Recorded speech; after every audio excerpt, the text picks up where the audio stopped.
Allez, ça tourne. Tu reçois le caisson comme ceci. Voilà, avec l'appareil dedans. Là, ici, c'est le lock de cette partie-là. Là, il est fermé. Là, je l'ouvre en appuyant sur ce bouton-là. On va l'équiper dans cette vidéo avec le 8-18 que tu vas recevoir comme ceci avec ces deux bagues autour. Voilà. Donc, avant de mettre l'optique, tu enlèves ton bouchon. Tu mets ta bague qui va te servir à faire le point. Ici, tu auras la molette pour le zoom. Pour mettre cette bague-là, tu affiches le rond avec le rond, ici. En gardant ce lock ouvert. Tu le plaques bien comme il faut. Voilà. Et tu verrouilles ton lock. En poussant. Voilà, c'est verrouillé. Tu vérifies. Ok. Tu prends ton optique. Attention à bien mettre ça avant de mettre l'optique. Et tu viens aligner bien sûr le point rouge avec le point rouge. Des fois ça galère un peu. Hop.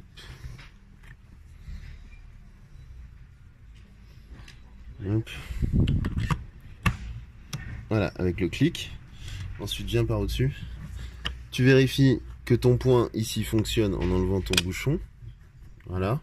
Et ici, tu réenclenches ton zoom comme ceci. Là, il est enclenché. Attends, filme bien ici, là, l'intérieur de la bague. Là, il est déclenché. Donc là, il n'est pas enclenché.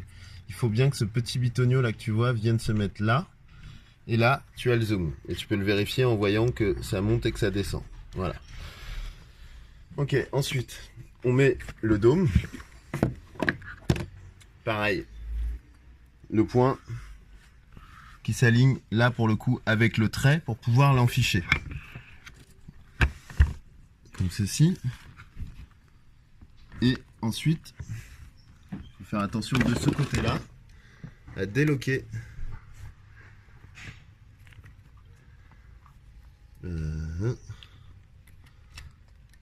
À déloquer. Voilà, c'est marqué. Déloquer vers la droite, lock vers la gauche. Là, tu es en position déloqué. Et une fois que c'est déloqué, je dois pouvoir normalement, voilà, aligner mes ronds. Une fois que ces trois ronds, celui-là, celui-ci et celui-ci sont alignés, tout est bien monté. Donc je reviens là et je lock. Et je ferme. Comme ça, tout ça ne bouge pas. Ensuite, avant de plonger, je vérifie que j'ai de la batterie et tout ça, qu'il est bien réglé. Pour l'ouvrir, c'est ici que ça se passe. Sur les deux côtés, j'en ai un là, j'appuie. J'en ai un là aussi. Et en même temps, j'appuie, j'ouvre les deux petits loquets comme ceci. J'ouvre ma porte. Avant de le fermer, j'active mon alarme. Pour être sûr qu'elle est bien activée, je regarde derrière, il y a la diode bleue qui clignote bleu. C'est qu'elle est prête à être pressurisée. Ça, c'est une alarme anti-eau. Comment ça fonctionne, on va le voir. Hop, j'ouvre ici. Et c'est là où tu vas me voir pomper comme tu voulais. Je m'équipe de ce petit outil, qui est donc la pompe, qui va permettre à faire le vide dans le caisson. Toujours garder un œil sur la diode, en fonction de comme j'avais pompé, vas-y élargis un peu. Elle va changer de couleur, et à un moment elle va passer au vert non clignotant. Ça veut dire que le caisson est pressurisé. Quel est l'avantage? Je remets tout de suite le bouchon, c'est très important. Si je mets pas le bouchon, je risque la noyade. L'avantage, c'est que là, si je veux l'ouvrir avec la pression qui est à l'intérieur, il ne peut pas s'ouvrir, il est pressurisé, il est étanche. Quand je veux le réouvrir, du coup, comment je fais? J'appuie là,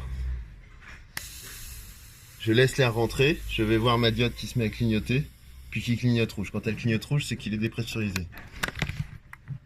Pour te donner une idée de ce qui se passe si jamais il y a de l'eau qui rentre, voilà, ça clignote rouge et il y a de l'eau.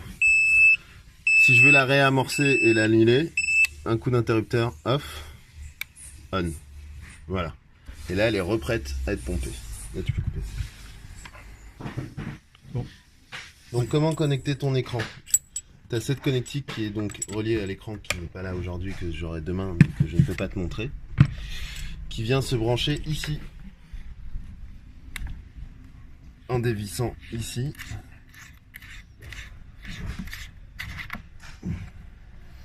Toujours vérifier que tes joints sont propres, quels que soient les joints que tu mets en pression, il faut qu'ils soient propres et un peu graissés. S'ils le sont pas trop, c'est pas grave, mais il faut pas qu'ils soient secs en tout cas. Attention, il y a un détrompeur, le triangle dans le triangle.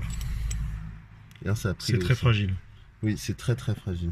Le HDMI, bien droit. Je sais par expérience, on l'a déjà changé, c'est une galère.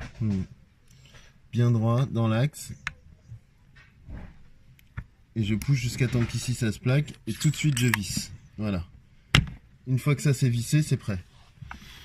Donc, l'écran il marche de la même manière que le caisson, sauf que les locks sont pas exactement pareils, mais c'est assez clair. Tu appuies là pour déloquer, tu fais un tour complet et ça s'ouvre. Oh bah d'accord. Qui c'est qui a fait ça? C'est quoi ça? Tu as aussi une alarme ici avec le même principe de la diode, et tu as aussi ici le truc pour la pompe. Donc lui aussi il faut le pomper. Voilà, le même principe. Sachant que l'idéal c'est de pomper d'abord celui-là, le caisson, puis l'écran. Mais de les pomper tout de suite l'un après l'autre, sinon il y a un échange d'air entre les deux qui se fait par le câble. Voilà, faire attention là-dedans, c'est tout petit. Prévois des L peut-être pour l'écran, j'ai pas l'écran donc je peux pas te montrer, mais l'écran vient s'enficher ici et tu refermes les deux locks en haut et en bas pour bien le... voilà. Et là normalement il doit falloir un L aussi, un coude. Vous n'avez pas un coude à leur filer? HDMI, voilà. Voilà, voilà. Bah c'est tout, tu peux couper ça.